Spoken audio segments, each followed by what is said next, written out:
And welcome to the Social Justice Forum. I'm your host, Dr. Bob Lee, and for Darren Jaime. We thank you for joining us. If you're asking the question, what is the show all about? Well, we bring you a forum discussion, providing a deeper understanding of the issues and inequities many communities face.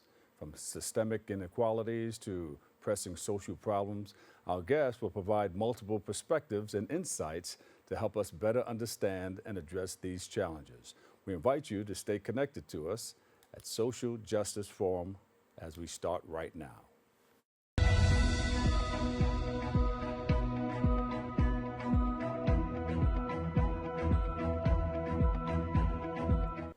Welcome back. Leadership isn't just about strategy and policy. It's about character, resilience, and the ability to inspire others. In a world where success is often measured by eternal achievements, true leadership starts from within. From overcoming homelessness and corporate barriers to battling cancer and emerging as a powerful voice in leadership development. Our first guest, a journey through a testament to resilience and purpose. She's here with us today. She has that leadership coach quality. She's the coach, Renee Brown. Can I call you Coach Brown? You can. Welcome to the show. You. You've been doing this for some time. Give us a little background. Well, I'm new to coaching as an entrepreneur, right? I just left corporate America after spending about 28 years. You said no more of this corporate America thing. Let me do my own thing. Yeah. Right? Yes, I understand it. Yes. So tell you more about that. Yes. So okay. How did you make that transition from the corporate world to what you're doing now? Yes. Well, I just decided the time was now. I will say I've been preparing probably the last 2 years to make the transition to start this year. But I really had a plan 30 years ago to not stay 28 years in corporate, but I am glad that I did. It gave me some great experience, knowledge, and skills for which I'm able to use now to leverage to do great things for individuals and organizations alike. Beautiful. And your story is filled with resilience, from homelessness to battling cancer. What kept you pushing forward during your toughest moments? Honestly, my faith, my character, my convictions. You know, I was raised in church, and I'm thankful for that upbringing because it gave me the principles and the standards that enabled me to withstand the storms that I had to face along the journey. Yeah. God is good. God is good. All the time. All the time. God is good. How did your personal experience shape your approach to leadership and character development? Well, it laid the foundation, I would say. At the end of the day, principles like humility, right? I think my struggles really taught me, first of all, to be grateful for life in and of itself, and then to have the opportunities to experience trials, overcome them, and ultimately make use of them. Yeah. And you know how to do it. You know the road now. I do. You know what road to take. And you talk about embracing the power of belief and bravery. What advice would you give to someone struggling to find their self-worth in face of adversity? My first piece of advice would say, you are somebody, no matter what you're going through. You are somebody. Believe that. And you emphasize that character, not circumstances, defines the value of a person. How can leaders apply this mindset in the workplace? By looking for character. For instance, you know, I was reading, I believe it's the university, I'm not sure if it's the University of Connecticut, but I know it's one of the universities there where the coach has implemented character as the way in which they look for talent. They don't look based on the physical skills of an athlete. They're looking at the character and figuring they can develop the physical skills. And so that's what I would encourage many leaders to look for. Yeah. And you have to have that beast mindset. Tell us about it. Now, yes. And I realized I've been a beast. Yeah. Beast stands for brave, enthusiastic, authentic, self-control, and thankful. And I believe those are some of the key virtues and character traits one must live by. And you know, they call somebody to be. I think he's in football. I forgot his name, but they call him the Beast too. But it has helped many overcome personal and professional obstacles in their lives. Mm-hmm. Yeah. And so you use that today, and you advise Oh, others to absolutely. And it's pick up really on that. empowering when you remind yourself when you're going through something, you say, I'm a beast. I'm a beast. I'm a beast. I can tackle this. I can tackle I can do this. this. That's right. And you can do this too. Yes. Yeah. So do you go around, do you meet a lot of people? Do you have an outreach program going on? So I've just started this, right? And one of the things, I live in Georgia right now, but I'm actually in the process of transitioning here to New York City. And the Bronx is where I'm told that I really should be. That Yeah, the you got to Bronx- come to yeah. Well, but I'm told that the Bronx is a lot like me. You know, was kind of an underdog, counted out, but is coming back with a big thunder. And so the Bronx is a beast and might be a great place for Renee Brown to reside. Did you check out any of the other boroughs? Yes, I lived here about 27, 28 years ago. Oh, And so at you're that not a- time, I lived in Brooklyn. And right now, I'm staying in Lower Manhattan. So I know a little bit about Yeah. New York, but You I'm know your learning way a lot around. more about the Bronx because I will admit I had not spent a lot of time in the Bronx. What part of the Bronx do you want to live in? Well, that's the part that I'm learning. All right, well, you know your way around, so you'll find out what that's all about. In a rapidly changing corporate world, how can leaders foster trust and respect within their teams? Being authentic. Being authentic. Being authentic, being truthful themselves, and being that in which they wish the rest of the organization to be. Let the Yeah. leaders start with, let the leaders lead and be the example. Yeah. Resilience is a major theme in your work. What practical steps can individuals take to build mental and emotional resilience? Develop your belief system, and I'm encouraging you to adopt my beast mindset, and that will help to ensure that you're resilient each and every time you face a storm or trial. Renee, did you put something together? You have a pamphlet or a book or a website where people can go? Oh, absolutely. So first of all, go to my beautiful website, reneelbrown.com. Yes. And there, and by next week, you'll see my latest ebook coming out called The 3 Key Steps to Overcoming So Self-Esteem. we're the first ones to find out about Yeah, this. yes, you are. What's the name of it? The 3 Steps to Building Self-Esteem, Unshakable Self-Esteem. Unshakable self-esteem. Unshakable self-esteem, I'm sorry. Sounds like a win-win. It is. And I believe it's a great tool that will help individuals and organizations alike. Because self-esteem, self-confidence, that's your core. And if you don't have that, and if it's not rooted in character, then if it's not rooted in character, it's not sustainable. But if you root it in character, and character is, again, the beast mindset provides you with a foundation, but I think there's a whole host of character principles for which you should live by. Yeah. But if you believe in that, if you establish who you are as a person of character and who your business is a business of character, I think you'll be able to weather any storm, especially the tough times that we're in right now and that are looming before us. How does a person start, though? I mean, somebody watching us today and they're saying, you know, wow, I hear what she's saying, but where do I start? I'm on the ground floor here. So I say, check out my website, okay? Check out the information that I'm telling you. The beast mindset gives you a great starting point. So starting with developing the first principle of being brave, being courageous, and then asking yourself, what is it that I need to be more brave, more courageous about? If you're a business, maybe it's the way in which you're positioning your business, right? Like you want to do greater business, but yet you're struggling with conveying your value, okay? So, and it takes courage to say to another company, hey, you know, I know you want a lower price, but we provide such value that your return on investment is worth whatever the price is that you're offering, right? If you're an individual, maybe you lost a job, maybe you want a promotion, maybe you lost a parent or a spouse. Be brave enough to face that.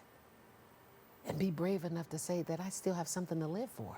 Yeah. And so I'm going to keep going. So take one principle at a time. And also know this. Character You can make a commitment to character in a moment, but it takes time. Yeah. And it comes with continuous growth and development. Yeah. But start with one principle at a time. One principle. And how many principles do you talk about in your? So the beast mindset is made up of five key Five principles, right? So, but just take one. Take one one. at a time and keep building. What's that second one? Enthusiastic. Enthusiasm. Now, enthusiasm. You see, this lady, I stay high on happy. Okay, why? I do. Yeah. Because I call it hope.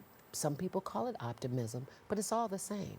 And if you lose your hope, if you lose your optimism, then you certainly will lose your zeal to fight, to be brave, to be courageous, to keep going, to ensure that you reach your destiny. And number three? And number three is authenticity. Authenticity. Okay, so it's bravery, enthusiasm, authenticity, self-control, and thankfulness. And so number four is self-control. Yes. Of course. And And tell us a five, little bit about four, self-control. Oh, well, so I like to call self-control as the primary seed, right? Yeah. Because that's what keeps you anchored, keep you focused, keep you disciplined, and most of all, keep you determined to keep going. Okay? And so when you're faced with, I don't know, doubts, worries, no, you stay focused. Stay focused. Stay focused. Stay in line. Keep that viewpoint that you can. Yeah, well, keep your belief of where if you have set a goal, let nothing stop you. Do not give up. And number five, Thankfulness. thankfulness. Thankfulness. You see, when you're thankful or grateful, you continue to be hopeful. More importantly, you're humble enough to say to someone, I need help. And you're humble enough that if that someone doesn't help you, to keep going, Keep right? going. And keep seeking. But you're never too big to think that you don't need help. You never think that you are better than anyone. You're just grateful for the opportunity. And to me, the more thankful you are, the more resilient you are. So surround yourself, have an attitude of gratitude. Absolutely. Absolutely. And those five things that you mentioned helps that person become successful in their endeavors. It not only helps you to become successful, it helps you to sustain success because Sustainability is very, very important. yes, because if you build success around things, Yeah. things come and go, right? But if you build your success around your standards, you'll keep standing no matter what happens. There you go. All right, Renee. Look at you. You said you just started this. It seems like you've been in this for a while, or you're using what you've come through well, to help that's support what right. you're doing now. That's I've for learned sure. it firsthand. Yeah, yeah. And do you do like Zooms? Do people come on? You do? I do. So what I'm Talks starting at to do schools? now is I'm going to roll out a series. Mm-hmm. One kind of I'm actually focusing kind of on students and young people, and then I'm focused on women, and then I have a focus for small businesses in particular. Yeah. So while I have something for everyone, I am kind of focused on those three areas. Yeah. And so I have some programs that are rolling out that will both come in the form of actual in-person events as well as virtual events. And you've worked with Fortune 500 companies, education institutions, nonprofits. Yes. What differences do you see in leadership styles across these individuals or these companies? Are they all the same? Well, I'm glad you asked that question because I do think it is somewhat of a difference, and probably the biggest difference for the corporate companies, right, is that, I mean, they are driven by profits and bottom lines. And while that is absolutely important, Yeah. I think that capitalism can have character, okay, and corporations There's that can have character. character. Yeah. So they're different. So they're different in the sense that the profit sometimes causes you to put character on the backside, and I'm trying to help them and encourage them to keep character at the forefront. And I believe that their currency, their profits, they'll have even more if they put character. Yeah. It seems like a lot of people are reaching out to you for advice right about now. Yeah, Yeah. and I'm excited about You it. excited about it? You're getting a lot of business? I am. Yeah. You making money? Yeah. And because I'm not going back to work. Absolutely. That's good. It's a beautiful thing, you know. What inspired, or what impact do you hope? I'm just going to ask you a few more questions. What impact do you hope your work has on the next generation of leaders who are looking forward to doing business or becoming successful? Well, thank you for that question. It is my hope that we will really turn a corner. You know, Dr. King said in his 68 speech, he said, we need a radical revolution of values. And I really feel like my time here is sort of carrying that out, creating this revolution of values. So I hope that we will begin to put character before currency. Yeah. And next, what message or what do you want people to take away from the message that you're conveying? That the key to life or the destiny is character. Everything's all about your character. You know, again, the quote that you recited earlier, that was from Booker T. Washington. Yeah. He said, character, not circumstances, determines your value. That still holds true today. And I hope that everyone will really come to see it's about who you are on the inside. That's right. Not just what you look like. There you go. Okay. And finally, it's a song. Where do we go from here? Where do we go from here? Let's transform our hearts and minds, and let's put character first, and I believe we will experience unlimited comfort. There you go. Renee Brown, thank you so much. Thank you. Coach Renee Brown. Nice we love to what meet you're you. doing in our Thank community. you. Thank you so much. Thank you. And come back again. Okay? Yes, thank you. We'll take a quick break. We'll be right back right after this.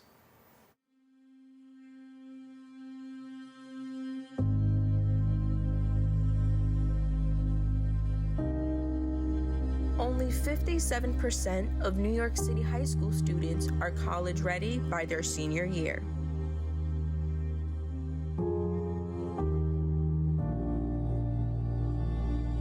"55% of high school graduates either have no plans to attend college or are uncertain that they will ever attend.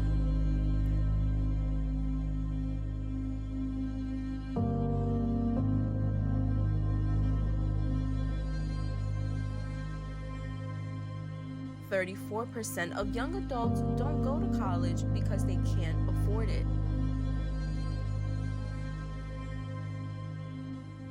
Discover what's possible. BronxNet's education programs, internships, and opportunities help engage and inspire Bronx youth and beyond to pursue their passions. Be a part of the BronxNet family. Whether you're interested in our shows, joining a class, or donating to support our mission, visit BronxNet.org to learn more.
And welcome back. A recent report from the Center for Urban Futures has brought attention to the rising financial insecurity among older adults in New York State. The report reveals a concerning surge in poverty rates and a lack of retirement income for many seniors, with certain regions seeing staggering numbers of older adults with no retirement savings or Social Security income. Joining us to discuss the alarming findings of this report is the data researcher at Center for an Urban Future, Rachel Neches. Welcome, welcome, welcome. Hi, Bob.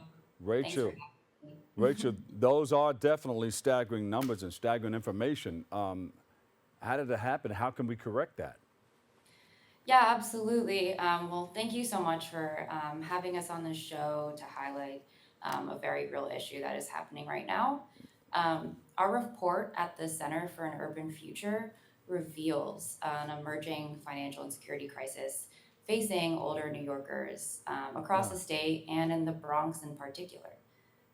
Poverty rates are on the rise, older adults are working longer, and less are reporting any retirement income. Yeah. What are some of these key findings of this report and why are they so alarming? Yeah, absolutely. I think it's alarming for everyone. I mean, to see our parents and our grandparents struggling with these challenges is going to be alarming for really everyone. At the end of the day, far too many older New Yorkers are financially insecure and are struggling to meet ends meet.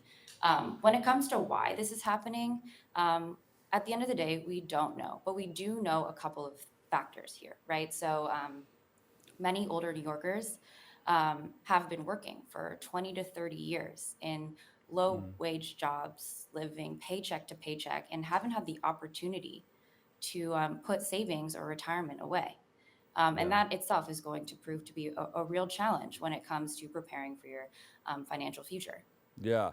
And the report highlights a significant percentage of older adults, especially in the Bronx and Brooklyn, have no retirement income. What are the implications of this for their quality of life? Yeah, absolutely. Well, I think a huge data point here that is particular to the Bronx and really concerning is that over 60% of older adults in the Bronx last year did not report any retirement income. There are a couple factors. The Bronx has a high percentage of older adult immigrants, right? So if you came here as an Ah, adult and you didn't pay into or have time to pay into the Social Security system, you may not be receiving the same amount of benefits that a U.S. born older adult might be yeah. receiving. Yeah, Yeah. so there are a lot of older adults choosing to work past retirement age. And what challenges do they face doing that? Yeah, well, we do know that there are some older adults who want to be working, right? Like if you love your job and you're living for Mm. longer and you are healthy, you might want to be engaged. But we also suspect that there is a number of older adults who are working longer to make ends meet. And there are a number of implications when that comes to that. It's a real, um, challenge, and especially as costs rise Hmm. and incomes remain fixed for many older adults, it's hard to stay afloat. Rachel, what regions are most affected? Are there some more than others? Absolutely. I mean, the Bronx is facing like a strong challenge when it comes to financial security compared to the rest of the state. I would say that Yeah. we saw really high levels of retirement, a lack of retirement income, as well as Social Security and poverty rates were the highest in the Bronx. But also, there are some demographics within the Bronx that face particular challenges, and a Yeah. lot of them are New Yorkers of color. So Asian, Hispanic, and Black older adults faced higher poverty rates than white older adults in the Uh, Bronx, as well as immigrant older adults. and then the cost of living, of course, is higher than normal, so that affects them also. Absolutely. I mean, we're seeing that everywhere. Food, healthcare, housing, all of these costs are getting higher. But a lot of times, if you're living on a fixed income, the amount of money that you're getting is not rising at the same pace. And so you have to make a decision whether to keep a roof over your head or buy food or buy gas for your car if you have a car. Um, it just came out, last month that the egg prices, they were selling Lucy's in the Bronx, 3 eggs for like $2.99, Yeah. almost a dollar an egg. Wow. Absolutely. I mean, it's a financial crisis that I think everyone is feeling right Yeah. now. And it's that much more important for us to be advocating for those who may not have as strong as a voice at this moment. What role does Social Security play in supporting older adults, and why is it not enough for so many seniors? Well, you mentioned a little bit about it. Some of them are immigrants, just came to the country, and they Yeah, just became absolutely. citizens. I mean, Social Security has long been like the most important safety net Mm. for older adults across the country and in New York City. I don't know if Social Security, in terms of the amount, is keeping up with the rate of inflation that we're seeing and the cost of goods and housing and all of that right now. And in addition to that, Mm. New York City has such a huge immigrant population. Again, if you came here as an adult and you didn't have the time to pay in to the Social Security system, you may not be receiving the total amount of benefits that someone else might be, which is Yeah. leaving a lot of people with big needs. Rachel, in your research, do you also find out what other organizations or nonprofit organizations or CBO community-based organizations can help out in helping to support them? That's a great question. I mean, there is an incredible network of organizations that are working on the ground every single day in New York City. Yeah. And one of our recommendations, and our report offers a set of 10 actionable recommendations for policymakers to take action on. One of them is to invest in eliminating waiting lists for key aging services that are often provided by these amazing nonprofits and CBOs, because the need and the demand is there. Yeah. And they also need a list of a lot of the things that they have discounts on, whether they go to a restaurant, they give them a discount, or hotels, or whatever they need. Do you get a discount on housing as a senior? You know, they need a list of all those things that they can benefit from. Absolutely. There's a real challenge too, where a lot of older adults are eligible for so many benefits, but well, benefits, but do not know that they are eligible and Yeah. thereby are not enrolled at the same rate. So what we need to do, and what policymakers need to do, is to push to make sure that all eligible New Yorkers for these benefits can gain access to them. Yeah. What are some of the other potential solutions for reducing healthcare costs for older adults, particularly regarding prescription drugs? I know there was a lot of talk about that in the last administration. Yeah, policymakers really need to work to lower healthcare costs for older New Yorkers, and I would say for, for all New Yorkers. Uh, But one of the ways that they can do that is by allowing the state to import low cost prescription drugs from Canada. That's sort of an actionable recommendation that we've put in the report, to find ways to yeah. mitigate rising costs. Yeah. What about the earned income tax credit? Can you elaborate on the proposal for a state vision or version of the earned income tax credit for adults over 65? Absolutely. Well, in our report, there are a number of Uh, sort of tax credits and suggestions that we have for policymakers to expand sort of those benefits that older adults can receive, and find ways to increase that safety net, so that we don't have more older adults slip through the cracks. yeah. And if you were talking to an auditorium full of seniors, what are some of the words you would like to uh, talk to them about that they can use right there? Some tips, maybe. Yeah, absolutely. I mean, this whole report is sort of a wake up call for policymakers whose decisions affect older New Yorkers and Yeah. all New Yorkers every single day. Hmm. I would say that, we see, and this research shows, that so many older adult New Yorkers are struggling financially more than ever before, and are struggling to make ends meet. And this report hopefully shows that, like, we Yeah. see you and we want to be there for you. Yeah. What about the elected officials? Anybody reaching out to the elected officials? Talking about New York's aging population and how it's growing rapidly, and the steps that should be taken, leaders can take to prevent this crisis from worsening in the future. I think there are a number of steps that policymakers need to be taking. I think this needs to be a primary objective on the Mhm. next agenda. It's easy to let issues of aging fall behind.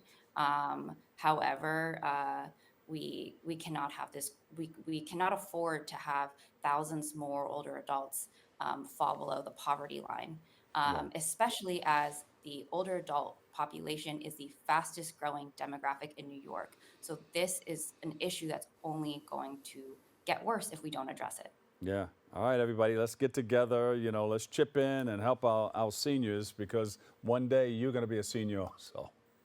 So, community-based organizations, let's go. Maybe people would like to start a nonprofit. Maybe this will be an area that will be of interest to you, helping others get what they need out of life and helping seniors wade through all of this hectic stuff because they become a little older and sometimes they can't even read a lot of the stuff that's coming through.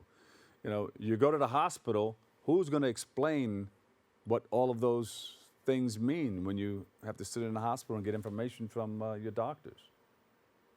Yeah, we really need more support services in every single regard. And I think, as a community, like just pulling together and making sure that we're there for our neighbors. Well, from your point of view, how can we contribute to improving financial security for older adults? There are a number of steps that need to be taken. One that I haven't mentioned yet is the need to increase affordable housing opportunities for not just older adults, but also their caregivers. Yeah. That can be done in a couple of ways. Like one is by incentivizing new housing development. Absolutely. Another is to encourage the development of and facilitate the development of accessible dwelling units, promoting the +1 ADU program that helps low and middle income homeowners build ADUs on their properties. Yeah, yeah. And how can they find out more about, especially the caregivers? I guess they're going to be reading all the information mostly and then trying to explain it to the seniors. How can they find out more? Is there a website? Can they see more of what you're talking about? Yeah, absolutely. If you sort of just look up the +1 ADU program, there's research and resources out there for you. But generally speaking, I think there's an affordable housing issue out there, and we need to make sure that not just, as you're saying, older adults are aware, but also caregivers who are an important messenger of communication and information for our older adults. And caregivers are going to need the help too, because sometimes they work very, very hard. I mean, I know my sister used to take care of my mom, and I know the work that she put in taking care of mom, and she needed help also. So there has to be something for that whole community. Definitely. Everybody I mean, involved. we need to make it easier for family members to take care of their older family members. I mean, they're the most wonderful caretakers at the end of the day as well, right? So how do we make that as a state easier and more feasible financially? Rachel, is there anything that we missed that you would like to let our viewers know about? I would just say that I would encourage anyone who's interested to go read a report about the emerging financial insecurity crisis among older adult New Yorkers. This report reveals a lot of data and is truly a wake-up call for policymakers whose decisions directly affect older New Yorkers every single day. This is a real issue, and more older New Yorkers are financially struggling than ever before. So let's take some action. Does your organization have an outreach program where it goes out to the schools, goes out to the senior centers? So our community centers? organization, we're an independent research organization. So we have totally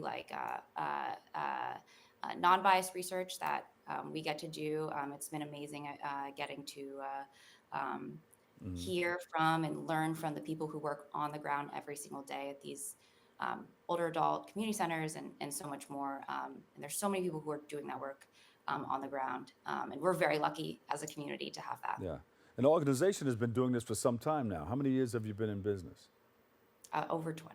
Over Very 20 long. years, yeah. Yes. Center for an Urban Future. Yeah, we like it. Thank you for all the work that you do and continue to do. We appreciate you. Thank you for that. Thank you so much. All right, there you go. Rachel Neches.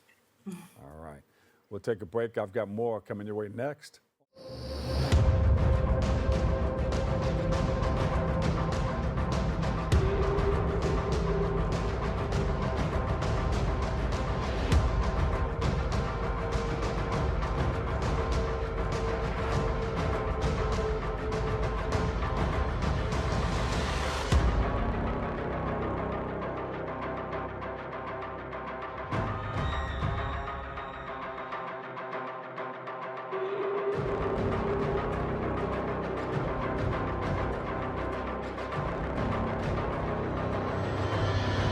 We're gonna start the show right now. This is my favorite part.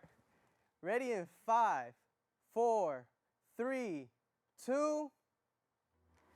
Hey, this is Angel, and I am one of the instructors for the in-studio production. Here at BronxNet, we offer classes that can help you elevate, expand, and start your television career. All you have to do is sign up at bronxnet.org/education. For the past 7 years, I have been in various productions, spanning from talk shows, independent films, news reports, art displays, teachings, musical performances, and many more. Ain't that right, Angel? Yeah, you're absolutely right, Angel. There are a lot of creative individuals that we're just waiting to sign up for the class. And if I may, can I also express Thank you, Angel. That's all the time we have left. Visit bronxnet.org/education and become a producer by taking the course. The class I offer is also in English, en español y también bilingüe. Nos vemos en la próxima clase.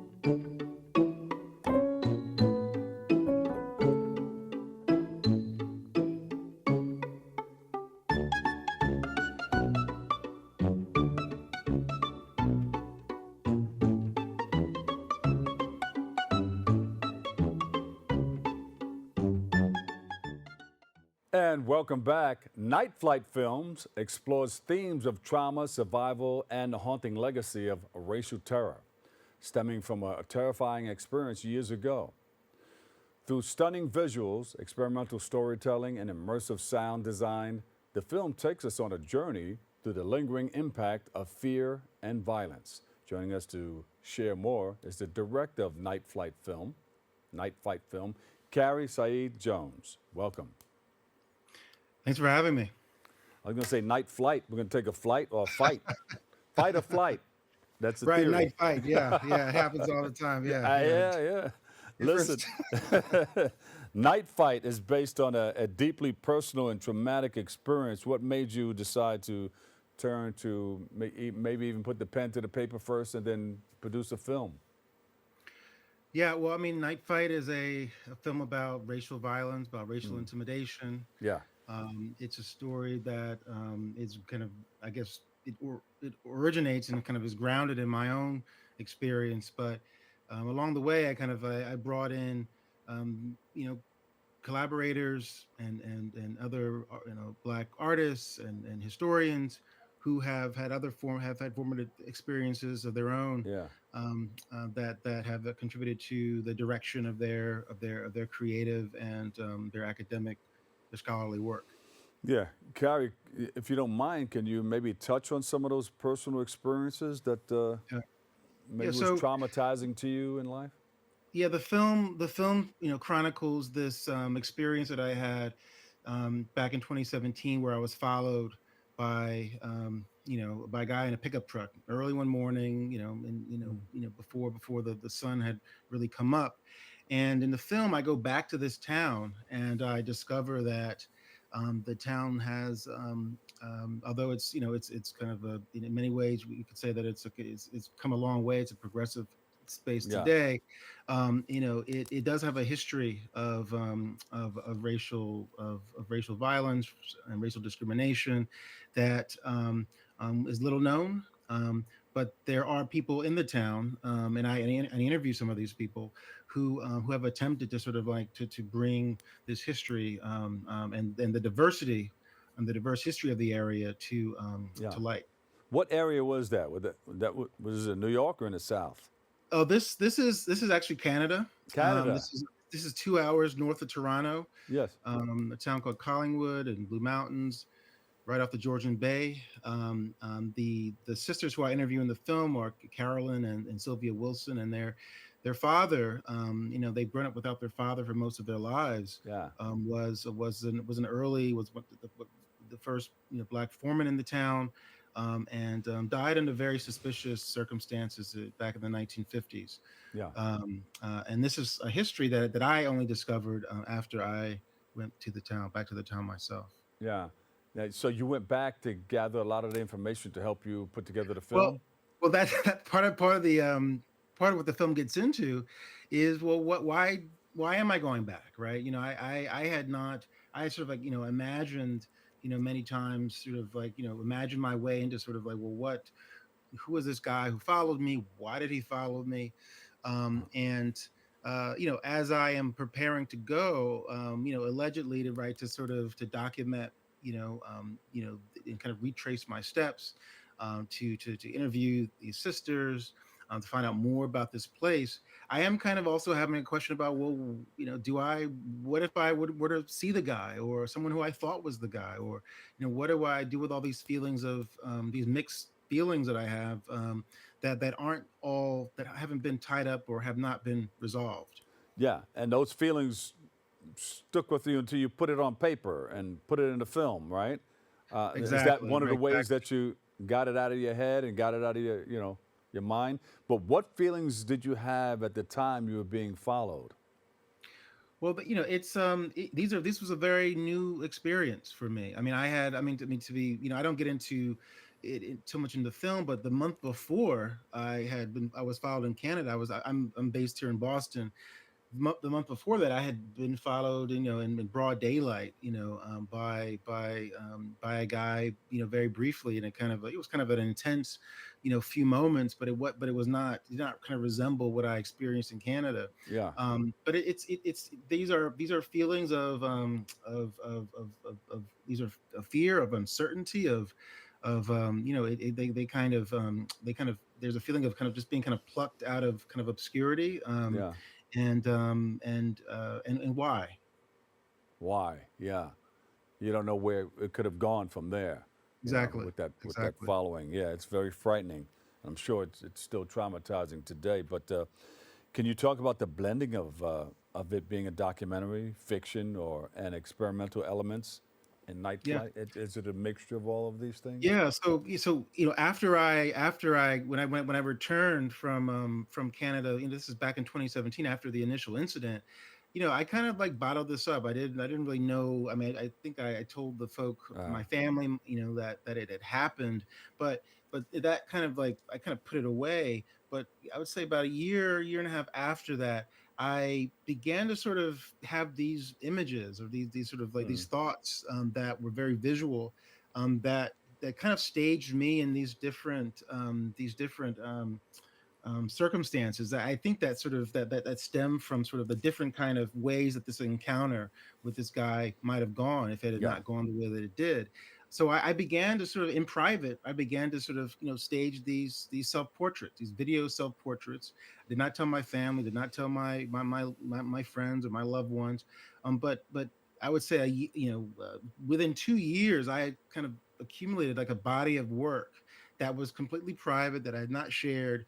And this was the origin of the project. The project began with these self portraits, and so before there was really a documentary or really an understanding of what the film of a Yeah. film, I had this body of work, and what Night Fight became was an attempt to sort of really make sense of these portraits, make sense of this experience, and to figure out like how these different portraits, these different versions of myself, were connected to one another.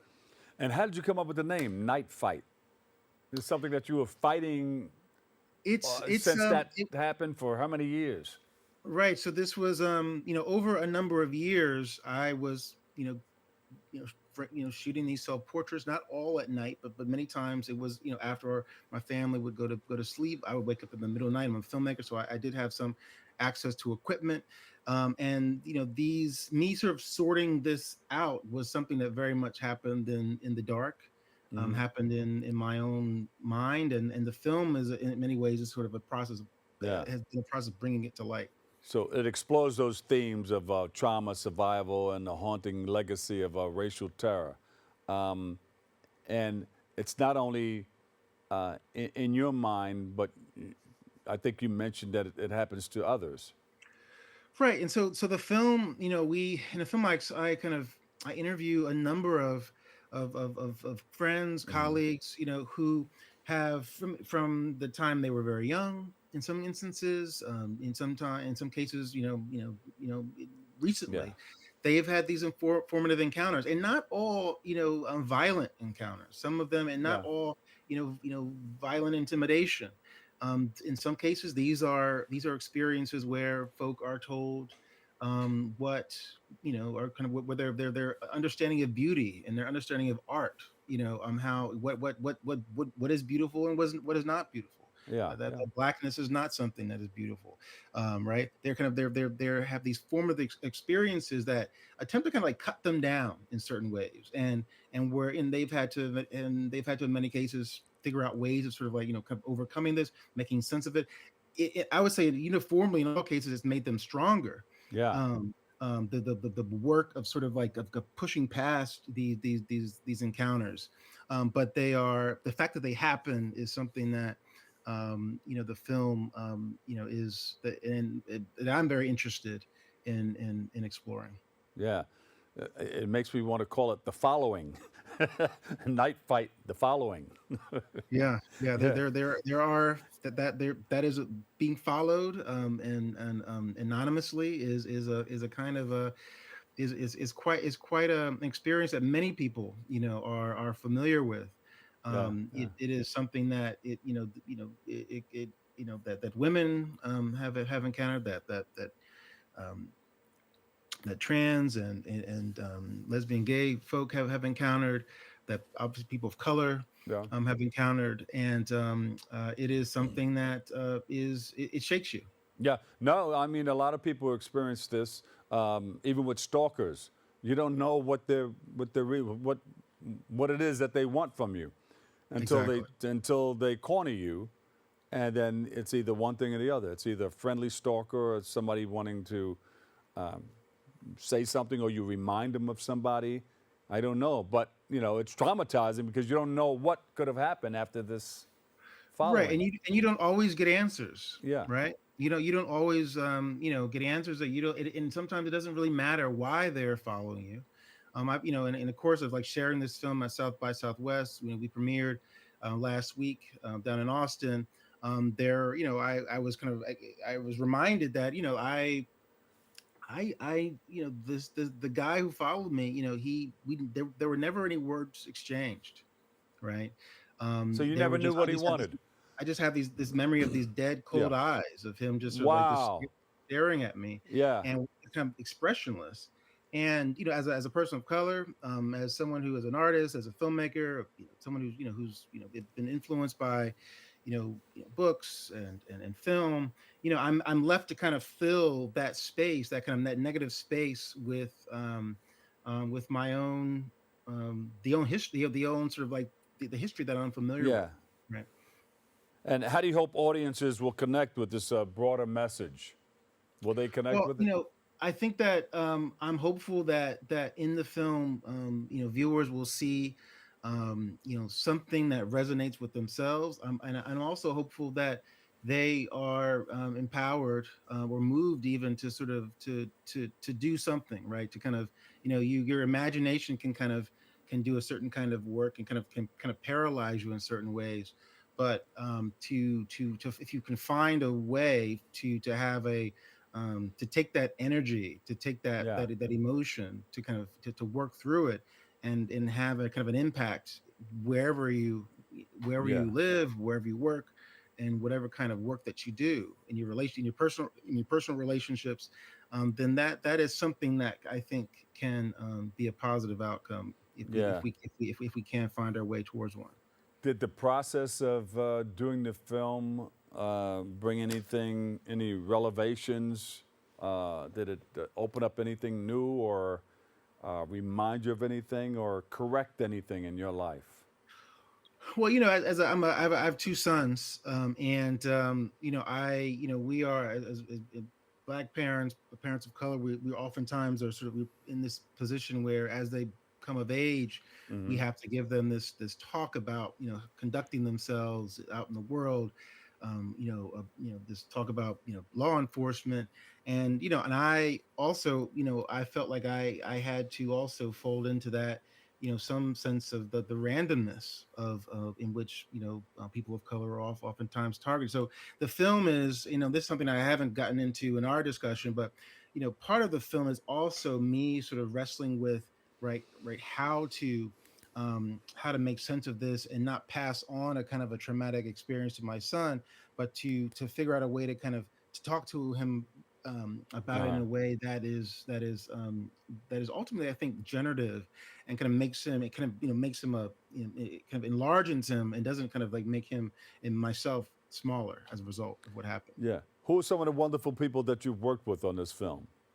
I had the pleasure of interviewing Elizabeth Hinton, who's a Yale historian, Vincent Brown, who historian at Harvard, Greg Childs of Brandeis, Patrick Sylvain up here at Simmons University, Kelly Carter Jackson of Wellesley, whose work I think directly sort of like engaged with these ideas of the balance of sort of Uh-huh. like of force and freedom. That's the title of her first book, in fact. Um, so yes, Kendra, Kendra T. Field. Kendra T. Field, who's my wife, um, Yeah. and my partner, and who was has been here kind of all along the way. Yeah. You know, Did they uh, all help shape the narrative of the film? absolutely, absolutely. Talking with them made me, made this sort of like not a, it was an artistic endeavor. It was a project that I felt like I had to do, Hmm. but ultimately, hearing their own stories was something that made this very private thing, what I thought was a very private thing, something that was more community Yeah. centered. Now, did you premiere already, or you're going to premiere We had soon? our premiere, so a week and a half ago, March 7th was our premiere at South by Southwest, and we had ultimately three amazing screenings down in Austin, Uh huh. and we're looking forward to future screenings. Hopefully bringing it to the New York area sometime soon. All right, you're bringing it to the big town, bringing it Yeah. to the New York Well, area. Come on down. I spent 10 amazing years as a New Yorker, Uh so huh. I'm looking forward to sharing it with my folk, my New York folk. Got a lot of people following a lot of people in New York. That's for sure. A Yeah, there lot we of go. following going, but for good, for good, a lot for good. From working on the He Named Malala to Lorraine Hasbury, Sighted Eyes, Feeling Heart. How have your past projects influenced Night Fight? Now, Night Flight, Right. uh, So those are Night Fight. projects that I worked in post production on. I was one of the editors on all those projects. Yeah, My recent project was a collaboration with the director Jane Galooly, which yeah. was So you've been actually doing this for a while now. Okay. yeah, so Yeah. that got into the Ferguson, the history of the Ferguson issue from a very sort of like nuanced perspective. The director is from Ferguson, Mm. back when it was actually an all white town. And we can and in that film and with I'm an editor on that film and a writer on that film, and Jane gets into just the long history of racial Uh huh. discrimination that Ferguson and the nearby town of Kinloch, faced in the decades leading up to Uh huh. Michael Brown's 2014 killing. So you've been storytelling and teaching for some time, huh? And filmmaking. Yes, yes, I've been at this a while. I've got this is my first feature length documentary that I've Uh, directed myself, and I've got many more stories that I'm looking forward to telling in the coming years. and you're a professor. So I do am. you teach this where you a professor at? So I teach here in Boston at Tufts University, Of Tufts. Go to Medford Somerville Mm. campus, and yeah, I work with students on documentaries, but I also teach scripted storytelling, and I that's one of the things that makes my I think makes my life full and has kind of contributed to my ability to kind of get through this project has been my the the work of my students and the conversations that I have with them, and my ability to kind of take, some of what I'm always take what I'm working with in my own Yeah. work to kind of apply it to what they may be working through in their own Yeah. coursework or advanced projects. Khary, do you get the grants or the money that you need to go on telling stories and doing your filmmaking? I was very fortunate on this project to get the support of the Sundance Institute, All right. Firelight Media, which is a amazing New York-based a production company and grant writing institute, grant giving organization of the Left Foundation, Mass Cultural Arts. I've got money from Tufts, from Harvard. I've gotten money from money. It's a small project, but I was supported. That's good. Anytime I asked for money, anytime I applied for money, could ask for more. You can always ask for more money on these things. Khary, that's important. You know that. Yeah, but Let that money I did. flow. Anytime I asked for money, anytime I wrote a grant, I got a grant on this project. So Great. You've received grants from just about everybody. You mentioned Sundance. Um, there are a lot of people, emerging filmmakers, coming up, and they want to do the same thing. They want to be the Spike Lee. They want to do what you do. What advice would you give to them? start now. Start now. There's no reason to start now. There's no reason not to start now, right? When I was coming up, I think that there were. I don't even think that it should have been an excuse back then. But there's always a question about where getting a camera or where's it going to come from, and well, if you have a camera, well, how would you edit it? No, I think we all have the tools, to make films. We all have the tools to tell stories. Now, the time is something that we have to sort of make like that. I think in the end, whether you're a professional or an amateur or someone who's even just has a dream of it, in the end, you have to make the time. You have to take the time to do the work. But start now. There's no if you have something to tell, there's no reason not to hop online and to watch a video about how to make a movie, and get to work. Yeah. And what's your website so people can follow you? Social media. Nightfightfilm.com. Nightfightfilm.com is where they can find out more about the film. Where if they are moved to donate, they can donate. To our kind of our ongoing sort of attempts to sort of to bring the project to a full resolution. And they can find out more about me and my collaborators. Khary Saeed Jones, thank you so much for making those films. Keep up the good work. Thanks for coming on, okay? Thank you so much, Bob. You got it. All right, we come to the end of our show today. We hope that you enjoyed this week's discussion on the social justice platform. And to rewatch this week's edition, you can catch the recablecast right here on BronxNet.org. Join us next week as we continue to elevate the discussion and bring further awareness across the globe. I'm your host, Dr. Valv Lee, and for Darren Jaime. Take care. Love you all. Peace.